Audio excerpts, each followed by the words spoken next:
What do you mean my commission's not protected? It just expired. I had it listed and now we're getting an offer. That's what the protection period is all about, right? Stay tuned and watch this video. I'm going to talk about the Georgia Association of Realtors, or GAR, Seller Brokerage Agreement, the protection period afforded in that agreement, and an expired listing. Thank you guys so much. I am Dana Sparks, broker of Maximum One Greater Atlanta Realtors and the director of the Real Estate Academy of America. And today's contract tip does have to do with exactly that. The protection period in the GAR Seller Brokerage Agreement and an expired listing. Is your commission protected or not? Well, for many of you who have been in my classes, and if you have not, I will link our calendar below. Please come see us and join us in some of our CE classes. But you repeatedly hear me say that the contract is a set of instructions. And when you have a question, the first thing to look at are the instructions. So remember, a listing agreement and a buyer brokerage agreement, those are also contracts. So that is a contract between a public seller or public buyer and the broker. Just like a purchase and sale agreement is a contract between a buyer and a seller. So let's look at the listing agreement or seller brokerage agreement contract, and let's see what it says about the length of the agreement and the protection period, and how you know about commission should you have an expired listing and a buyer choose to make an offer. So first thing to do, as I said, is let's go to the agreement or the contract. And specifically today, I am talking about the Georgia Association of Realtors, or GAR, Exclusive Seller Brokerage Engagement Agreement. It used to be called the Listing Agreement, and I might refer to it in that manner. And this is GAR, Georgia Association of Realtors, Form F-101. So the first thing we look at is paragraph A, these are the fill in the blanks or the terms that do get negotiated between the public seller and your broker. And in paragraph A2, it talks about the price, and then it talks about commencement date of the agreement. That is the date that the client relationship begins between the public seller and your broker. And it does state this agreement shall commence on this date, be effective upon it being signed by seller and broker, and a signed copy delivered to both parties. Then in paragraph 2C, it talks about ending date of the agreement. And for those of you in Georgia, please remember that it is a license law violation to not include an expiration date or ending date on a seller brokerage agreement. And it does say ending date of this agreement. You and the seller negotiate through that date, and you list it here in paragraph 2AC. And it says this shall be the last full date of the agreement, after which it shall terminate and no longer be in effect unless the parties agree in writing to extend it. All right. Now, let's look at the corresponding, before we go on that, in paragraph A5, again, these are the terms, the fill in the blanks, the terms, the time frames and terms that are negotiated between the public seller and the broker. And under paragraph A5, it says protected period. The length of the protected period, as that term is herein defined, shall be blank number of days. Okay, now let's go to paragraph B, which is further explanations to the corresponding paragraphs in the section. So under the corresponding paragraph to the length of time and the expiration is in paragraph B2, and that does talk about the price because that was part of the initial paragraph, and the listing period. And basically what it says, it talks about the extension of the listing agreement. And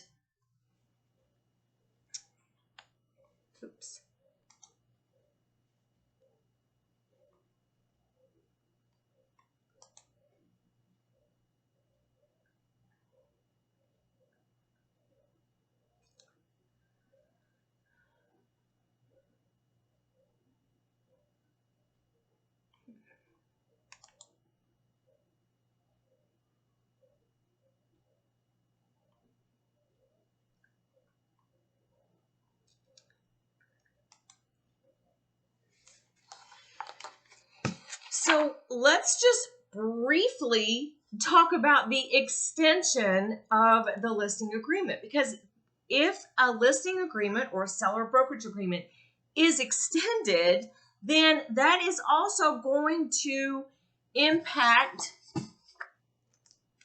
when it's going to show up as expired on a listing service, or when the actual agreement in and of itself is going to expire.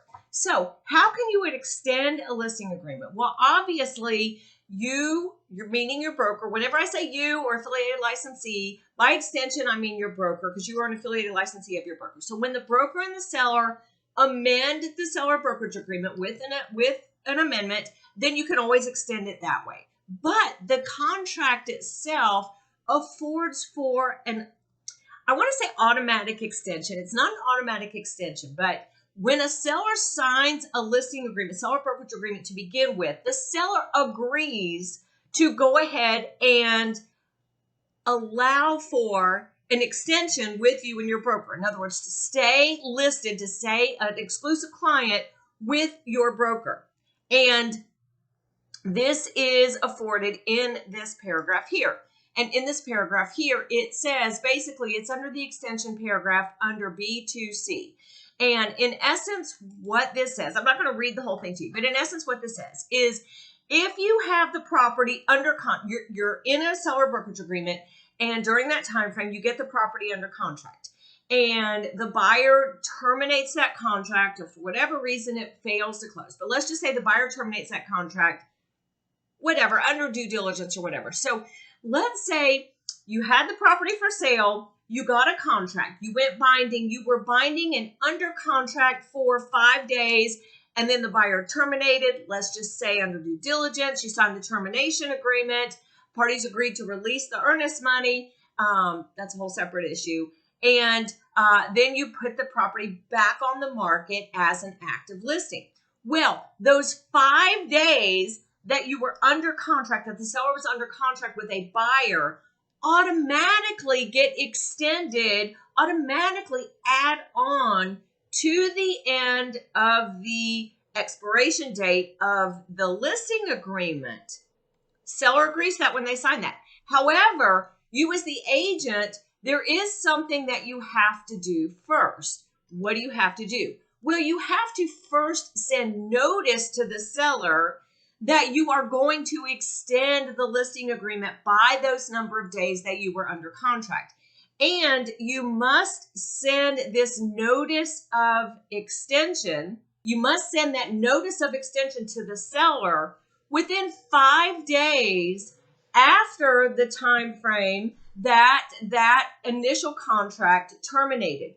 If you as the broker/agent do not send notice to the seller that you are automatically taking advantage of this automatic extension of the listing agreement, if you don't send that notice to the seller within 5 days after that under contract buyer number one terminates, then it does not automatically get extended. So point of practice to you as the agent, remember to send notice to the seller, number one, and number two, remember to go into your MLS service and add on those additional days to the expiration. Now, so that is important regarding, is the seller brokerage engagement agreement still intact or not? So that's one part of it.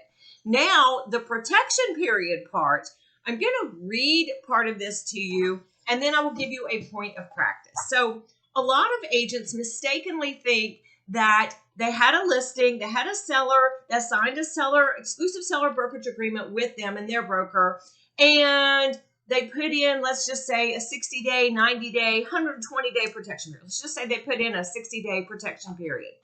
And they were not able to sell it. They did not go to closing while the brokerage agreement was in effect.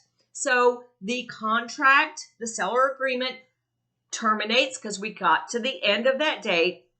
And now the protection period kicks in. Let's just say we're in 60 days. A lot of agents mistakenly think that all of a sudden we get an offer a week later that their commission is protected. And that is the protection period. That's what's being protected, is commission. Well, that's not necessarily the case. It's not a blanket statement. There are caveats to that, or strings attached to that. And again, those are spelled out in the instructions in the Seller Brokerage Agreement. So let's see what they say. So if we go again to this protection period, paragraph B5 in the Seller Brokerage Agreement, we see all the strings attached, or all the caveats to a broker's protected commission depending after the expiration of a Seller Brokerage Agreement or a listing agreement. So this is what it says.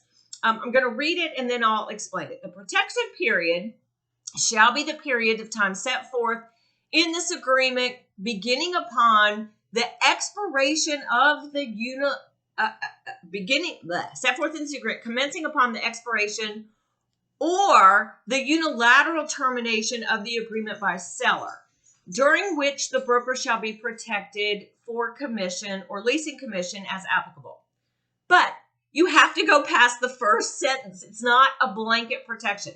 So number one, again, I just want to quickly say that it says unilateral termination. If this contract is unilaterally terminated, that could constitute default and the protection period kicks in then. Also, the time if a seller unilaterally terminates a listing agreement, and let's say there were 30 more days left on the listing agreement, those time frames also, that time frame, those 30 days also get added on as an extension to the protection period. But here's where I'm getting all that. If this agreement is unilaterally terminated by the seller without the consent of the broker, meaning it's done unilaterally, not a mutual termination where the broker also signs, the protected period shall be the number of days remaining on what would have been the original listing as of the date the seller terminates, plus the number of days set forth as the protection period that you negotiated in that paragraph A5. However, there is no protected period if the broker and the seller mutually agree to terminate this contract. So if there is a mutual termination signed by the mutual termination agreement, and I'll put what the GAR form is in that, then there is no protected period at all. So now let me get to where some of the confusion lies in. This paragraph further goes on to explain that in the event that during the protected period, the seller enters into a contract to sell or lease purchase, so forth and so on, the property which during the term of this agreement was submitted to, identified, or shown to any buyer, either in person or virtually, was provided specific information about or inquired about the property, either directly or through a broker working with that buyer, then the seller shall pay the broker at closing or the commencement of the lease, as applicable, the commission as set forth above.